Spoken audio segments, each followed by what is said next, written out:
Come back into the kitchen again with Chef Ricardo Cooking Show, guys. Amazing to be in the kitchen giving you a favor. Today, I'm going to make you guys a nice, lovely sweet potato pudding. Alright? And I'm going to take Jamaica nutmeg egg. I'm going to put a teaspoon.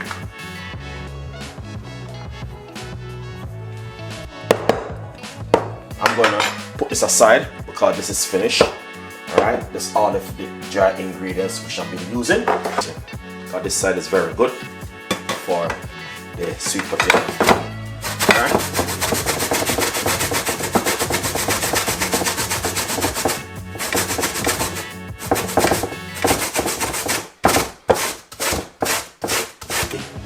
I'm grating the two potato.